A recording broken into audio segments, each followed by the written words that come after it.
Good evening friends. तो कल last class में अपन ने सातवाहन डायनेस्टीज़ को कंप्लीट कर लिया था। उसके 3 वीडियो लेक्चर हुए हैं, तो अगर आपने नहीं देखे हैं तो उनको आप अपने मेरे प्रीवियस चैनल्स पे जाकर उसको कंप्लीट कर लें। अब जो अगली डायनेस्टी अपन पढ़ेंगे क्रोनोलॉजिकली जो इम्पोर्टेंट है, और ये सब चीज़ें बहुत सारी डायनेस्टी जो है पोस्ट मौर्य या मौर्य साम्राज्य ख़त्म होने के बाद जो मौर्य साम्राज्य टूटा तो उसमें बहुत सारी छोटी छोटी बहुत सारी डायनेस्टियाँ उभर कर आई थी। उन बहुत सारी डायनेस्टियों में कुछ ऐसी डायनेस्टियाँ थी, कुछ ऐसे वंश थे जो ऑलरेडी मौर्यों के अंडर में किसी ज़माने में कार्य करते थे, उनके गुलाम थे। वो बाद में जब मौर्य एम्पायर ख़त्म हुआ तो वो खुद जो है उन्होंने अपना राज्य पर स्वतंत्र घोषित करके कब्जा कर लिया। कुछ ऐसी डायनेस्टियाँ थी जो नॉर्थ इंडिया में बहुत ज़्यादा फैली, कुछ ऐसी डायनेस्टीज़ थी, वंश थे जो साउथ इंडिया में, जैसे चोल, चेर, पांडे, ये साउथ इंडिया में फैले। और कुछ ऐसे वंश थे जो, या कुछ ऐसी डायनेस्टीज़ थे, कुछ ऐसे राजा थे जो बाहर से भारत पर जिन्होंने अटैक किया था। तो फॉरेन इन्वेजन वाला मैंने एक टॉपिक पहले भी ले चुका हूँ, जिसमें मैंने जिसमें इंडो ग्रीक और बैक्ट्रियन ग्रीक राजाओं का भारत में इन्वेजन या भारत में अटैक कवर कराया था। दूसरे में मैंने कानवा डायनेस्टी जो भारत में आई थी बाहर से अटैक करने, उसके बारे में दिखाया था। अब जो तीसरी डायनेस्टी जिसके बारे में पढ़ना है, जो पोस्ट मौर्य एरा में भारत पर अटैक करने बाहर से, विदेश से भारत में आई थी, वो है अगली वाली अपनी डायनेस्टी। तो इसमें ये है पूरा कंसेप्ट कि जैसे अगर आप देखेंगे तो मौर्यों के बाद का जो काल था वो पूरी तरीके से इम्बैलेंस वाला काल था। इसमें क्या है, जो कुछ वंश नॉर्थ इंडिया में पनपे, शुरुआत में वो भी इतने ज़्यादा स्टेबल नहीं थे और ना उनके पास इतनी ज़्यादा पावर थी। धीरे धीरे वो बड़े थे। कुछ ऐसे वंश थे जो साउथ इंडिया में पनपे, शुरुआत में वो भी इतने अच्छे नहीं थे पर बाद में इतने बड़े हुए।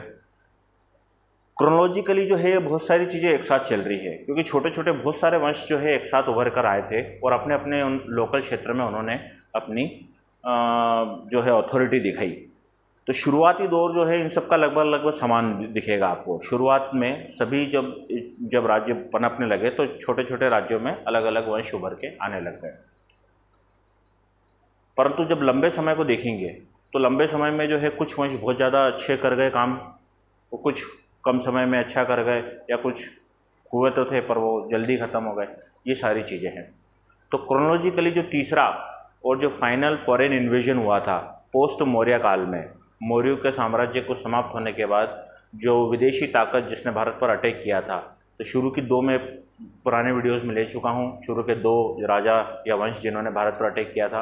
अब तीसरा वंश जिसने भारत पर अटैक किया था जो बाहर से आया था, वो थे कुषाण लोग। तो कुषाण, सबसे पहले तो वही है कि कुषाणों के थोड़ा बैकग्राउंड देख लेते कि कहाँ से आए थे और क्या भारत की तरफ क्यों आए, ऐसा क्या हो गया। ठीक है, तो जनरली जो कुषाण डायनेस्टी थी वो चाइना आज का जो चाइना है वहाँ की डायनेस्टी थी। कैसे वो भारत की तरफ बढ़े, क्यों बढ़े, उन सब का कारण देखेंगे। फिर उसके बाद कुषाण डायनेस्टी में जो इम्पोर्टेंट राजा हुए हैं उनके बारे में देखेंगे। ठीक है, तो चालू करते हैं अपन कुषाण डायनेस्टी पार्ट 1। ये फिर उधर खिसक गया। ओरिजिन ऑफ कुषाण एम्पायर, ठीक है ना। तो ये थोड़ा सा ब्रीफ है ताकि आपको बेस तैयार हो जाए। ओरिजिन ऑफ कुषाण डायनेस्टी के बारे में अगर आपको क्वेश्चन आता है, या बेसिक जितनी भी चीज़ें हैं, इससे भी डायरेक्ट क्वेश्चन बन सकते हैं सभी एग्जामों के लिए। तो ये वीडियोस जो है ये सभी एग्जामों के लिए बहुत ज़्यादा यूज़फुल है।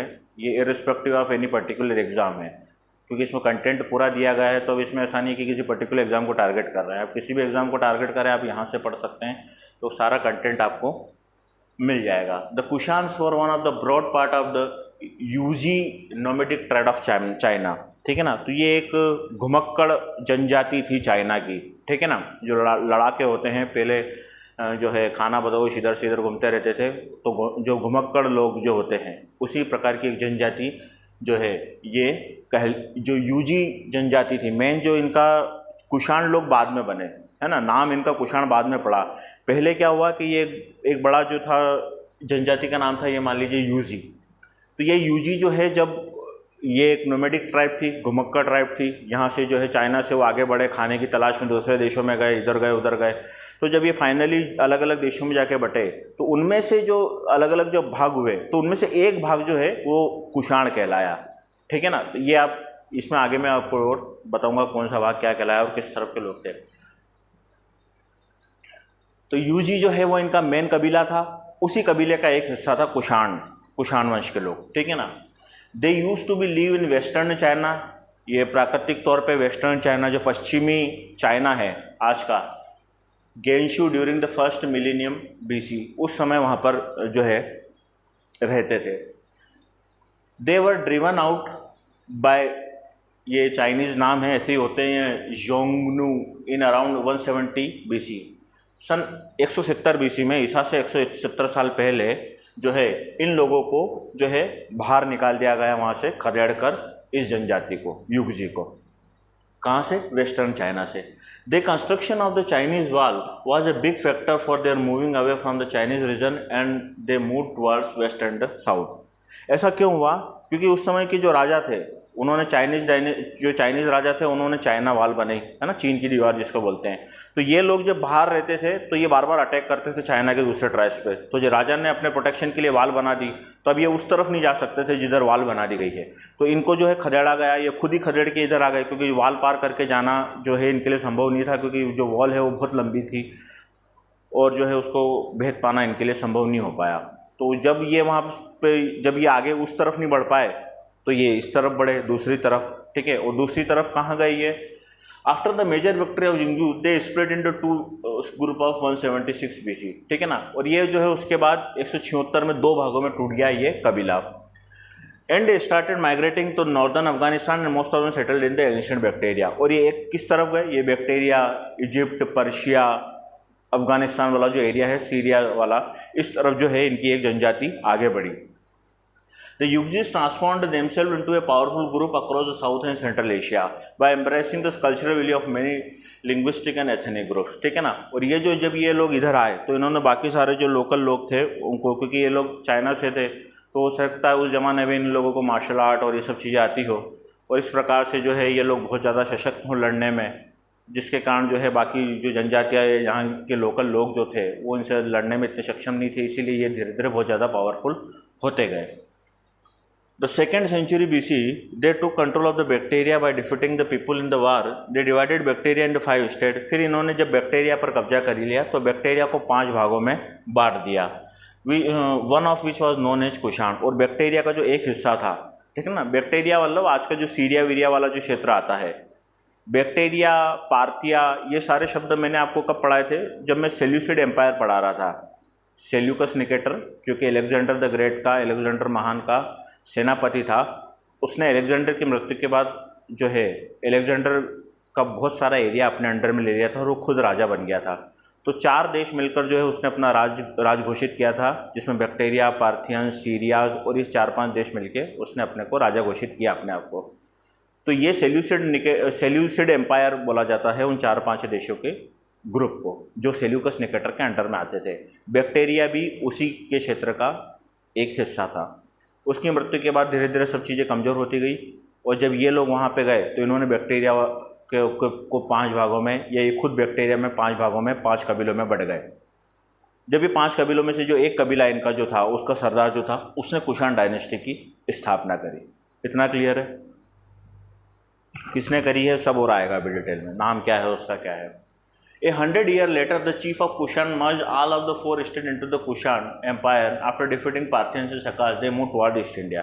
अभी अफगानिस्तान, सीरिया वाले, बैक्टीरिया, पार्थिया वाले, है ना, इजिप्ट वाले जो एरिया था उसमें ये लोग बहुत फैलने लग गए और पूरे राज्यों को 5 भागों में बांट दिया। उनमें से एक राज्य था अपना कुषाण। समय के साथ जो है कुषाण जो वाला जो क्षेत्र था, जो कुषाण वाला कबीला था, उन 5 हिस्सों में से जो एक हिस्सा था जिसका नाम था कुषाण, वो अपने आप को बहुत ज़्यादा डेवलप कर लेता है और बचे हुए 4 राज्यों पे भी समय के साथ कई 100 साल के दौरान जो है उन 4 राज्यों पे भी कब्जा कर लेता है। अब वो पूरा एरिया तो इनके कब्जे में आ गया, बैक्टीरिया वाला, पार्थिया, सीरिया वाला। अब ये बड़े किस तरफ? इंडिया की तरफ, अफगानिस्तान की तरफ, है ना, अफगानिस्तान, पाकिस्तान होते हुए फिर इंडिया की तरफ। पहले ये सब चीज़ें नहीं होती थी, है ना, अफगानिस्तान, पाकिस्तान और ये सब इतने देश वगैरह होते नहीं थे। पहले बड़े बड़े एरिया मिलके तो सब बैक्टीरिया और ये सीरिया, पार्थिया और ये सब बनाते थे। तो ये सीमाएं तो बाद में बनी है ना, पाकिस्तान तो अभी बना 1947 में, तो ये नाम वगैरह ये सब बाद में पड़े हैं, पहले ये सब कुछ नहीं थे।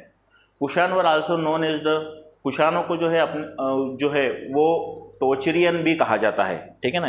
ये अपने आप को टोचरियन जनजाति के नाम से भी ये लोग जानते थे। ठीक है। जो 5 जनजाति थी जो बटी थी उनमें से एक कुषाण थे, और कुषाण अपने आप को टोचरियन भी कहते थे। They were the nomadic tribe, ये घुमट कर प्रजाति थी। And eastern most speaker of the Indo European language, है ना। तो ये इंडो यूरोपियन लैंग्वेज, है ना, भारतीय यूरोपीय भाषा का जो मेल होता है वो बोलते थे ये लोग, और इस भाषा को बोलते हैं टोचरियन लैंग्वेज। ठीक है, जो लोग कुषाण लोग बोला करते थे, अर्ली कुषाण लोग जो शुरुआती दौर के कुषाण थे। Ultimately they set up there authority over the lower Indus basin. धीरे धीरे उन्होंने, जब ये अफगानिस्तान पाकिस्तान होते हुए जब भारत की तरफ आने लगे, तो सिंधु नदी के पास वाला जो क्षेत्र है, सिंधु नदी वाला एरिया जो है, उन्होंने उस पर कब्जा करना चालू कर दिया। They extended from the river of Oxus to the river of Ganga, from Khorasan in central Asia to the Varanasi Uttar Pradesh. ठीक है ना। और इन्होंने जो है धीरे धीरे अपना पूरा जो साम्राज्य है वो 9 देशों में फैलाते हुए ऑक्सस नदी जो कि खुरासान में है, सेंट्रल एशिया से लेकर भारत में वाराणसी उत्तर प्रदेश में गंगा नदी के तट तक, या गंगा नदी तक जो है इनका राज्य स्थापित हो गया था। इन्होंने इतना ज़्यादा काम किया। तो ये यहाँ से कुषाणों का एक बेसिक अपने को पता चला कि ये लोग कहाँ से आए थे। चाइना की ट्राइब थी, घुमक का ट्राइब थी। जब वो बड़ी ट्राइब बाहर, क्योंकि चाइना की दीवार बना दी वहाँ के राजाओं ने चाइना की सुरक्षा के लिए, तो ये ट्राइब उस तरफ चाइना की तरफ अंदर और नहीं जा पाई, और वेस्टर्न चाइना होने के कारण ये इस तरफ बढ़े, सीरिया, बैक्टीरिया, पार्थिया की तरफ। वहाँ पर जाके इन्होंने जो है सेल्यूसिड एम्पायर के अंडर में जो देश थे उस पर धीरे धीरे कब्जा करना चालू किया। और ये जो एम्पायर, जो ये कबीला था, ये खुद भी 5 भागों में टूट गया। उन 5 भागों में से एक भाग जो है वो कुषाण कहलाया, जिसको टोचरियन भी कहा जाता है।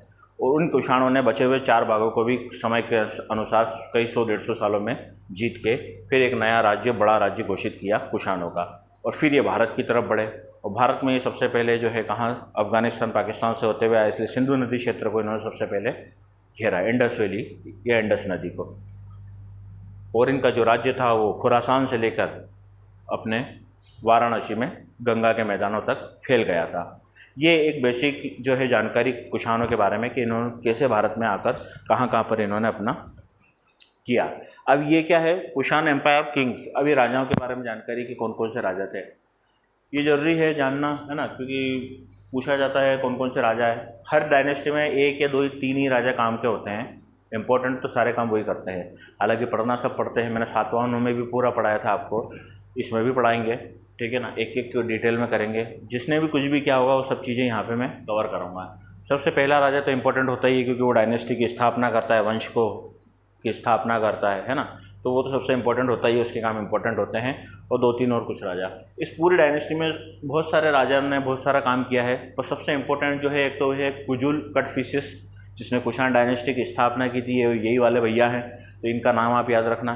ये बहुत बार क्वेश्चन प्रीलिम्स में आता है, वनडे एग्ज़ाम, SSC CGL में, रेलवेज़ में, हर एग्ज़ाम में प्रीलिम्स में ये क्वेश्चन बहुत बार आया है कि कुषाण डायनेस्टी की स्थापना या एस्टेब्लिशमेंट कौन से राजा ने करी थी। तो ये इसका नाम था कुजुल कटफिसिस। ईसा से 30 से ईसा से 80 वाला जो समय है, इस 50 साल तक जिसने राज किया है। एक राजा ये इंपॉर्टेंट है, उसके बाद ये बाकी सारे ढेर सारे राजा हैं। वीमा टक्टू या सादाक्षकना, वीमा कटफिसिस। कनिष्क फर्स्ट सबसे ज़्यादा इंपॉर्टेंट राजा है इस पूरे डायनेस्टी में। ये आपने नाम भी सुना होगा कनिष्क। तो कनिष्क को अपने को बहुत डिटेल में देखना है, और इन सबको भी देखना है ना, क्योंकि आ तो कुछ भी सकता है। तो सबके बारे में डिटेल में बताऊंगा। सबसे पहले चालू करते हैं अपने भाई साहब कुजुल कटफिसस से। तो पहला राजा था कुजुल कटफिसस। 30 से लेकर 80 का जो समय है उस समय रहा। Kujula Kadphises was the prince of the घुइसंग।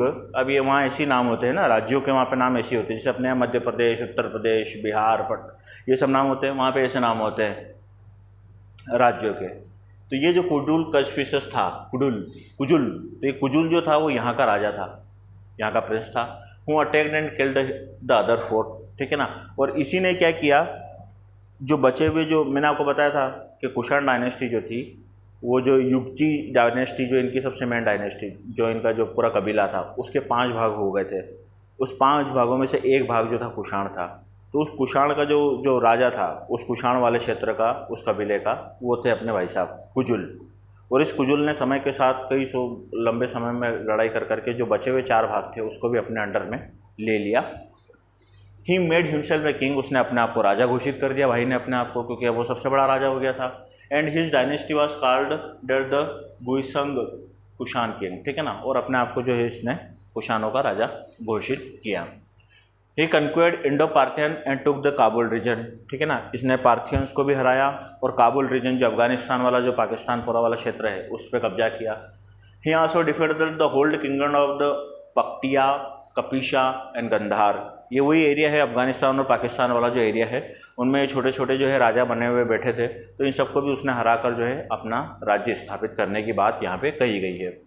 Kujula was more than 80 years old when he died, जब वो मरा तब वो 80 साल का था, ठीक है। Kujula issued N substantial coins, इसने बहुत ज़्यादा कॉइन्स सिक्के चलाए। इन लोगों ने, कुषाण डायनेस्टी ने सबसे अच्छा काम जो किया था वो था सिक्के चलाने का। जनरली जो सिक्कों की प्रथा थी भारत में वो बेसिकली लाए यही लोग थे। कौन लाया था, क्या लाया था, किस प्रकार के सिक्के थे, इनके सब चीज़ें अपन देखेंगे। Kujula issued A substantial of the coins and was the father of the 2 सन, ठीक है ना। कुजुल जो थे इनके 2 बेटे थे और इन्होंने बहुत ज़्यादा सिक्के चलवाए थे। इनका एक बेटा जो था वो था सदक्षिणा, जो इसके बाद राजा बनेगा, है ना, Sadashkana, who is known for the only 2 inscription, जिसकी जानकारी अपने को 2 इंस्क्रिप्शन में मिलती है, जिसका 2 पत्थरों पर या 2 इंस्क्रिप्शनों में मिलती है, प्रतिलिपियों में। एक है Rabatak inscription and eventually never ruled and Vima Takto. अब ये बोला जाता है कि ये 2 है, सदक्षिणा और विमा टक्टो। अब इसके बाद किसने राज किया ये अभी तक जो है क्या बोला जाए उसको, रहस्य है, ठीक है, क्योंकि दोनों के बारे में जानकारी मिलती है, इस वजह से किसके बारे में क्या कहा जाए इसके कुछ कह नहीं सकते। दोनों का नाम भी मिला है और दोनों ने राज भी किया है। तो अगला जो मैं पॉइंट बताऊंगा, इसके बाद जो इनका बेटा हुआ, जैसे ये मैं बताता हूँ। अब ये विमा टक्टू भी हो सकता है, ये सदक्षिणा भी हो सकता है, तो इसके बारे में एग्जैक्टली अभी भी कंट्रोवर्सी है, कोई पुख्ता प्रमाण नहीं है कि इसके बाद राजा कौन बना था। जो जानकारी मिली है वो दोनों के बारे में मिली है। ये भी हो सकता है कि दोनों एक ही हो, यह हो सकता है दोनों अलग अलग हो, ठीक है। तो ये सब चीज़ें जो है अपने को पहले से सोच के चलनी पड़ेगी। इतना समझ में आया आपको। कुजुल कटफिशेस कौन था, कौन से राज्य की स्थापना करी थी, वो सोने के सिक्के, जो भाई ने सिक्के जो है बहुत चलाए थे, ठीक है। ही एक्सपांडेड, कुजुल कटफिशेस के बारे में जो पहला राजा उसके बारे में और देखते हैं। He expanded and made the Kushan empire affluent in the north west India by trading with the Romans, ठीक है ना। जो नॉर्थ वेस्ट इंडिया है अपना उत्तर पश्चिम वाला क्षेत्र, अफगानिस्तान के इधर वाला, पाकिस्तान हो गया, पंजाब हो गया, राजस्थान ये वाला जो एरिया है, इस पूरे क्षेत्र से इसने रोम तक के व्यापार को बहुत ज़्यादा बढ़ावा दिया। He established himself in Kabul and Kashmir and credited for defeating the last Greek kings. ये खुद ने जो है अपना जो राजगद्दी थी या महल जो था, इसने काबुल और कश्मीर 2 जगह इसने अपने महल बनाया और वहीं से ये राज करता था। He issued coins that exhibit the figure of many dharma including God Shiva. इसने बहुत सारे सिक्के चलाए, बहुत सारे सिक्कों में शिव के बारे में भी आकृति मिली है। He was interested in Buddhism also. ये बुद्धिज्म में भी बहुत ज़्यादा, तो इसके बारे में बोला जाता है ये 2 धर्मों के बारे में बहुत ज़्यादा, इसके सिक्कों पे 2 धर्म मिलेंगे आपको। शिव के बारे में भी जानकारी मिलती है और बुद्ध के बारे में भी जानकारी मिलती है, इसके सिक्कों से ये पता चलता है। He minted coins in copper, copper के सिक्के चलाए भाई ने, and believe to have imitated the Roman aurei type coins to facilitate the trade. और रोमन साम्राज्य के अनुसार के रोमन के वहाँ पे ये उरई नामक सिक्के चलते थे, जैसे अपने यहाँ चलता है ना रुपया चलता है, सिक्का को रुपया बोलते हैं मान लीजिए, तो वहाँ पे जो उस ज़माने में रोम में जो सिक्का चलता था उसको उरई बोलते थे।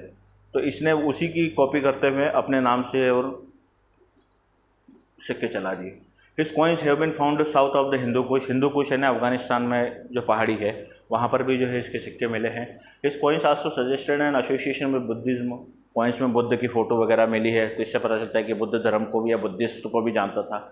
ही अडॉप्टेड द एपिटेट धर्मठेटा और सच धर्मठेटा, ठीक है ना। और इसने जो है 2 जो है क्या बोलते हैं, खुदाई जब होती है कब्र के ऊपर, जब आदमी मरता है तो उसकी कब्र पे जो लिखा जाता है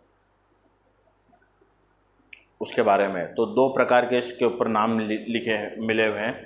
एक तो धर्मठेटा भी बोला गया है और सच्चा धर्मठेटा, ये 2 प्रकार के नाम हैं, ठीक है। तो ये सब चीज़ें हैं।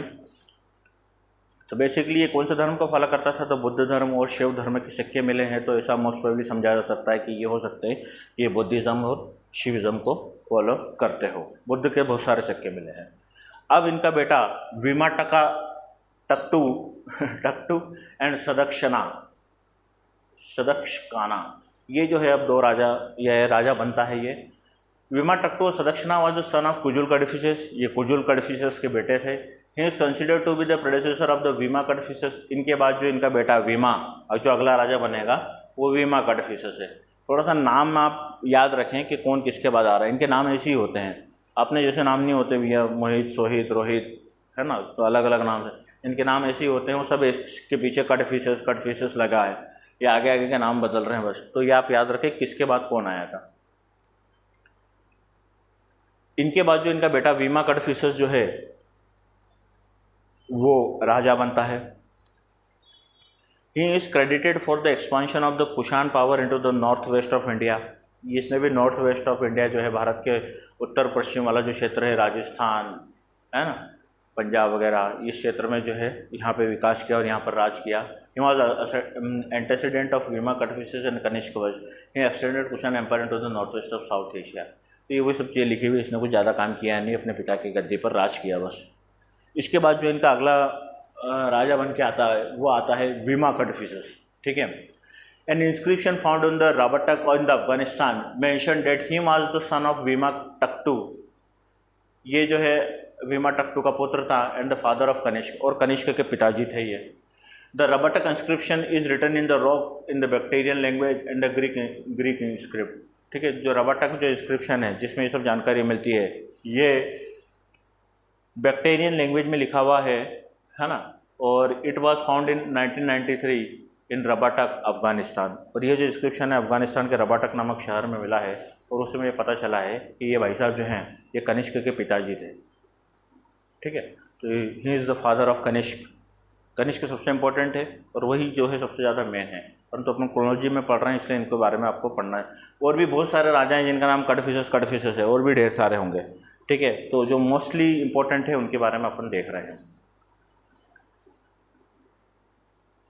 क्या नाम था इसका? वीमा कड़फिसेस, ठीक है ना। तो वीमा कड़फिसेस के बारे में देख रहे थे। इसके बारे में जो जानकारी मिलती है वो मिलती है अपने को रबाटक इंस्क्रिप्शन से। रबाटक जो है पत्थरों का कुछ ऐसा गुफाओं में जो है इनके बारे में जानकारी मिली, जहाँ पे कुछ लिखा हुआ इंस्क्रिप्शन मिला है रबाटक में। और ये जिस जगह से रबाटक वाला क्षेत्र से जहाँ पे इनके बारे में जानकारी मिली है, वो जो क्षेत्र है वो अफ़गानिस्तान में आता है। और ये सब 1993 में खोजा गया था इसके बारे में। He was Shiva's devotee and is clear from the coins issued by him. ये जो भाई थे ये शिव के भक्त थे, और इन्होंने जो सिक्के चलाए उस पर शिव की प्रतिमाएँ हैं, इससे पता चलता है कि ये शिव के भक्त थे। A large number of Roman gold coin found from the era indicate the prosperity of India at that time, ठीक है। और इनके समय जो है बहुत ज़्यादा सोने के सिक्के जो है पाए गए थे, रोमन एम्पायर के सोने के सिक्के इनके राज्य में पाए गए। इससे पता चलता है ये लोग कितना सामान बेच के ना कितना सारा माल वहाँ से लाते थे, सोना कितना आ रहा था। At a time and also growing trade with the Romans. He was one of the most important king of the Kushan empire who known for issuing large number of the gold coin. और इन भाई साहब ने जो है बहुत ज़्यादा सोने के सिक्के चलाए थे, ठीक है ना। तो इसलिए सोने के सिक्के चलाने का श्रेय भारत में जो सबसे पहले जाता है वो कुषाण लोगों को जाता है। हालांकि सोने के सिक्के इसके पहले भी मिले हैं, पर जो सिक्कों के रूप में जो उनको ढाला गया और उसके बाद उसका जो व्यापार में प्रयोग हुआ, उसमें राजाओं की आकृति बनी, तो सोने में जो सिक्कों में सोने का प्योर सोने के सिक्कों का जो गोल्ड होता है वो सबसे पहले कुषाण डायनेस्टी के राजाओं ने चलाया। क्योंकि ये लोग क्या सिल्क रूट पे काम करते थे और उस पर जो है बहुत ज़्यादा सोना रहता था, और जो है ट्रेड इनका रोमन के साथ इतना अच्छा होता था, और उसके एवज में जो है वहाँ से सोने और ये महंगी महंगी धातुएं लेके आते थे। तो इसीलिए इनके पास जो है सोने की और महंगी धातुओं की प्रबलता थी। इतना क्लियर है इसके बारे में। Vima Kadphises was probably the first to introduce the gold coins in India. ये जो भाई है ये पहले थे, ऐसा माना जाता है कि इन्होंने भारत में पहली बार गोल्ड कॉइन इशू किया था इन्होंने, to the copper and silver coins in addition. और इसके साथ इन्होंने कॉपर और सिल्वर के भी कॉइन। तो ये याद रखना, अगर क्वेश्चन पूछ लिया जाता कि गोल्ड कॉइन कौन सी डायनेस्टी ने सबसे पहले भारत में चालू किए थे, तो वो कुषाण लोगों ने चालू किए थे। कौन से राजा ने चालू किए थे? तो वीमा कड़फिसेस नामक राजा जो है उसने जो है प्योर गोल्ड के सिक्के भारत में ट्रेड के लिए चालू किए थे, जो कि कुषाण वंश का राजा था। Vima is also known to have maintained the silk route. इसने सिल्क रूट को बहुत अच्छा मेंटेन किया है, सिल्क रूट जो है। And trade with all the side including the China, Alexandria and Roman empire. उसी से जो है सब तरफ का जो है व्यापार होता था, उसी रूट से। तो ये उसको बहुत अच्छा मेंटेन किया, इसीलिए इनके पास इतना ज़्यादा व्यापार बढ़ा और व्यापार बढ़ने से इनके पास सोना आता गया, बढ़ता गया। इन कंक्वेंट गंधार, उसने गंधार को जीता फ्रॉम द पार्थियंस लोगों से इसने गंधार को जीत लिया। And further spread the kingdom to the east of Indus region, और ये भारत की तरफ, इंडस नदी के और ईस्ट की तरफ, मतलब और अपने इधर है ना, दिल्ली की तरफ, उत्तर प्रदेश की तरफ जो है, तो उस तरफ बढ़ने लगा।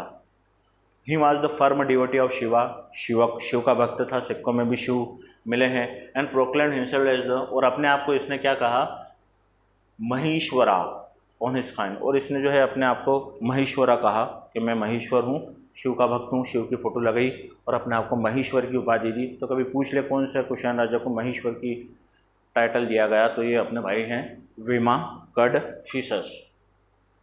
ठीक है, तो ये जो है मोटे 3 राजा हुए हैं। ठीक है, इन तीनों राजाओं के बारे में अपन ने देखा। अब इसके बाद जो इनका बेटा होगा, विमा कडफिसस का जो बेटा होगा, वो होगा अपना कनिष्क, और वही सबसे ज़्यादा इम्पोर्टेंट है। ठीक है, तो ये आज अपन ने कुषाण डायनेस्टी का बैकग्राउंड देखा, कहाँ से आए थे, क्या किया उन्होंने, कैसे फैले वो, कितने कबीले थे, कितने भागों में टूटे, फिर उन्होंने भारत में किस तरह अप्रोच किया, उसके साथ साथ और उन्होंने कहाँ कहाँ पर लड़ाइयाँ करी। फिर धीरे धीरे पहला राजा जिसने कुषाण डायनेस्टी की स्थापना करी उसको देखा, फिर उसके बाद उसका बेटा, और फिर उसके बाद उसका बेटा। ठीक है, अब जो इसके बाद जो इनका राजा होगा वो कुषाण डायनेस्टी का और भारत का सबसे महान राजाओं में से एक कहा जाएगा, जिसका नाम है कनिष्क, जिसको मैं अगली क्लास में कंप्लीट कवर करूँगा। कनिष्क एक बहुत बड़ा टॉपिक रहेगा, उसका एडमिनिस्ट्रेशन, क्योंकि वो कनिष्क जो है, कनिष्क का राज्य जो है वो केवल भारत में नहीं था, कुल 5-6 देशों में था। उसका एडमिनिस्ट्रेशन इतना अच्छा था, उसका लिटरेचर इतना अच्छा था, उसने बौद्ध संगतियाँ कराई है, उसने बहुत अच्छे आर्किटेक्चर बनवाए हैं, उसने कला के क्षेत्र में, आर्ट और लिटरेचर, आर्किटेक्चर के क्षेत्र में बहुत अच्छा काम किया है। सोशल लाइफ लोगों की बहुत अच्छी थी, एडमिनिस्ट्रेशन उनका बहुत अच्छा था। तो ये सारी चीज़ें जो है उनके साथ अपने को पढ़ना जरूरी है, जो कुषाणों के समय बहुत अच्छी थी। इसके बाद जो है अगली क्लास में लूँगा मैं। अगर वीडियो अच्छा लगता है तो आप लाइक करें, शेयर करें, सब्सक्राइब करें। ठीक है, और कंटेंट बनाएं अपना अच्छा, कोशिश करें ज़्यादा से ज़्यादा चीज़ें यहाँ से उठाने की, क्योंकि ये सब चीज़ें सीधी सीधी है, तो आप इसको, ठीक है, थैंक यू।